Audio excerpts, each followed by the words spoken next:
हर किसी के पास समय की कमी है, लेकिन क्या इसका मतलब यह है कि हम श्रीमद् भगवद गीता जैसे अनमोल ज्ञान से दूर हो जाएं? नहीं।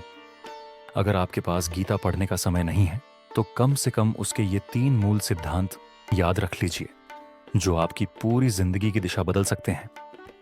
सबक 1, कर्म करो, लेकिन फल की चिंता मत करो। भगवान श्री कृष्ण ने अर्जुन से कहा था, तुम्हारा अधिकार केवल कर्म करने में है, फल में नहीं। हम जिंदगी में अक्सर परिणामों को लेकर परेशान हो जाते हैं। परीक्षा का परिणाम, नौकरी का नतीजा, व्यापार का लाभ।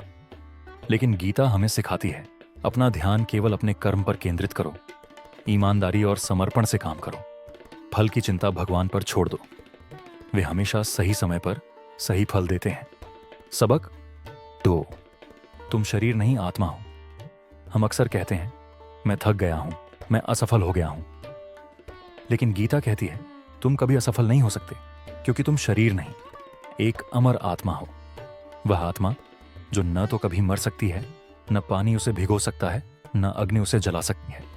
इसलिए जब भी जीवन में कष्ट आए, तो याद रखना, ये सब क्षणिक, टेम्पोररी है।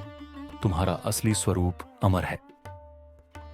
सबक 3, भगवान पर पूरा विश्वास रखो। जब अर्जुन ने अपना आत्मविश्वास खो दिया, तब श्री कृष्ण ने उसका हाथ थामा, केवल शब्दों से नहीं, बल्कि भक्ति और विश्वास से। गीता कहती है, जब तुम स्वयं को छोड़कर पूर्ण विश्वास के साथ भगवान में समर्पित हो जाते हो, तो सब कुछ स्वतः ही ठीक हो जाता है।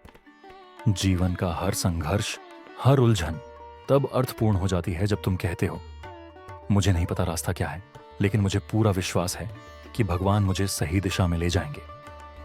निष्कर्ष, गीता कोई पुरानी किताब नहीं है, बल्कि यह एक जीवित मार्गदर्शक है, एक आध्यात्मिक कंपास, जो हर इंसान को सही दिशा दिखा सकता है, चाहे उसकी उम्र कुछ भी हो, धर्म कुछ भी हो। अगर आप पूरी गीता नहीं पढ़ पा रहे, तो इन 3 बातों को अपने जीवन में उतार लीजिए। 1, कर्म पर ध्यान दो, फल भगवान पर छोड़ो। 2, अपने आप को शरीर नहीं, आत्मा मानो। 3, और भगवान में पूरा विश्वास रखो, क्योंकि यही 3 बातें हर कठिन समय में आपको संभालेंगी। जब तक तुम्हारे साथ कृष्ण हैं, तुम कभी अकेले नहीं हो।